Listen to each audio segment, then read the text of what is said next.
Hello friends, നമുക്ക് വാഴയ്ക്ക ബജി ഉണ്ടാക്കാം. 2 വാഴയ്ക്ക നീളത്തിൽ അരിഞ്ഞെടുത്തിട്ടുണ്ട്. ഇനി നമുക്ക് മാവ് തയ്യാറാക്കാം. 1.5 ഗ്ലാസ് കടലമാവ്, 1/2 ഗ്ലാസ് അരിപ്പൊടി, 1 ടേബിൾ സ്പൂൺ മുളക് പൊടി, 1/4 ടീസ്പൂൺ കായപ്പൊടി, 1/4 ടീസ്പൂൺ സോഡാപ്പൊടി, ഉപ്പ് 1 ടീസ്പൂൺ. അവരവരുടെ ആവശ്യത്തിന് ഉപ്പ് ചേർക്കാം. വെള്ളം കുറേശ്ശെ ഒഴിച്ച് കട്ടയില്ലാതെ കലക്കിയെടുക്കാം. ഞാൻ 1/4 ഗ്ലാസ് വെള്ളം ഒഴിച്ചാണ് കലക്കിയെടുത്തത്.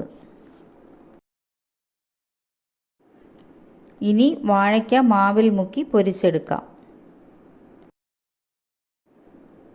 മീഡിയം ഫ്ലെയിമിൽ വെച്ച് വേണം ഇത് പൊരിച്ചെടുക്കാൻ, ഇല്ലെങ്കിൽ കരിഞ്ഞു പോകും. നല്ല ക്രിസ്പി ആയിട്ടുള്ള വാഴയ്ക്ക ബജി റെഡിയായി. എല്ലാവരും ഉണ്ടാക്കി നോക്കണേ. ഇഷ്ടമായാൽ ലൈക്കും ഷെയറും സബ്സ്ക്രൈബും ചെയ്യണേ.